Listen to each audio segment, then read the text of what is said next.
Hello students, AKS law classes में आपका स्वागत है। आपने हमारे पिछले वीडियो देखे होंगे और भी पसंद भी किए होंगे। अगर आपने अभी तक हमारे इस चैनल को सब्सक्राइब नहीं किया है तो सबसे पहले आप इस चैनल को सब्सक्राइब जरूर कर लें, जिससे आगे हमारे आने वाले नए वीडियो की सूचना आप तक पहुंच सके। तो आज हम लाए हैं आपके लिए भारत का संविधान। इसके अंतर्गत टॉपिक है मूल अधिकार यानी फंडामेंटल राइट्स। भारतीय संविधान की एक प्रमुख विशेषता जनता के मूल अधिकारों की घोषणा है। संविधान के भाग 3 में इन अधिकारों का व्यापक रूप से उल्लेख किया गया है। मूल अधिकारों से संबंधित उपबंधों का समावेश आधुनिक लोकतांत्रिक विचारों की प्रवृत्ति के अनुकूल ही है। सभी आधुनिक संविधानों में मूल अधिकारों का उल्लेख है। इसलिए संविधान के भाग 3 को भारत का अधिकार पत्र यानी मैग्ना कार्टा कहा जाता है। इस अधिकार पत्र द्वारा ही अंग्रेजों ने सन 1215 में इंग्लैंड के सम्राट जॉन से नागरिकों के मूल अधिकारों की सुरक्षा प्राप्त की थी। यह अधिकार पत्र मूल अधिकारों से संबंधित प्रथम लिखित दस्तावेज है। इस दस्तावेज को मूल अधिकारों का जन्मदाता कहा जाता है। इसके पश्चात समय समय पर सम्राट ने अनेक अधिकारों को स्वीकृति प्रदान की। अंत में 1689 में बिल ऑफ राइट्स नामक दस्तावेज लिखा गया, जिसमें जनता को दिए गए सभी महत्वपूर्ण अधिकारों एवं स्वतंत्रताओं को समाविष्ट किया गया। फ्रांस में सन 1789 में जनता के मूल अधिकारों की एक पृथक लेख में घोषणा की गई, जिसे मानव एवं नागरिकों के अधिकार घोषणा पत्र के नाम से जाना जाता है। इसमें उन अधिकारों को प्राकृतिक, अप्रत्यदेय और मनुष्य के पवित्र अधिकारों के रूप में उल्लिखित किया गया है।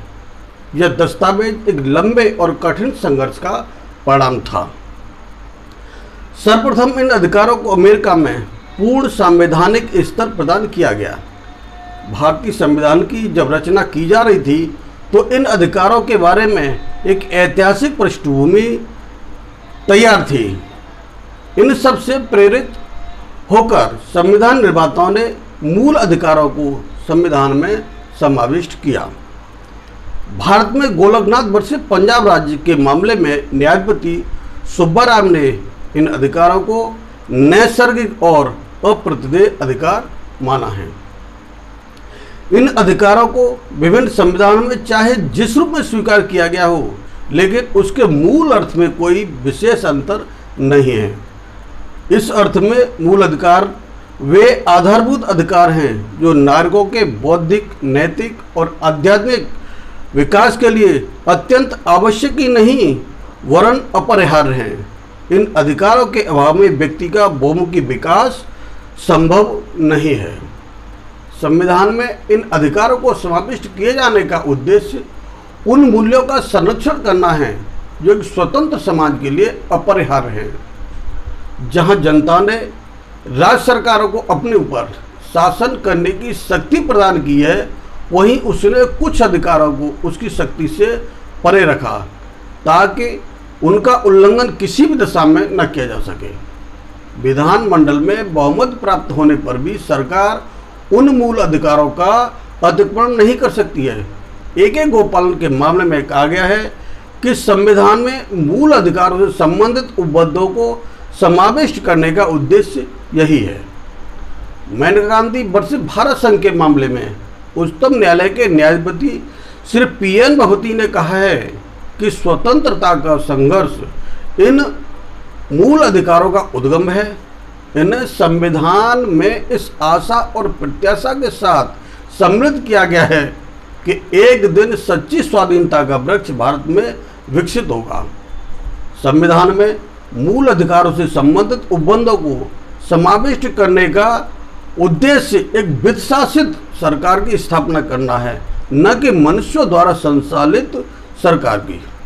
अर्थात ऐसी शासन व्यवस्था जिसमें बहुसंख्यक अल्पसंख्यकों का शोषण ना कर सके, यानी कि इसका उद्देश्य प्रोफेसर डाइसी के रूल ऑफ लॉ की स्थापना करना है।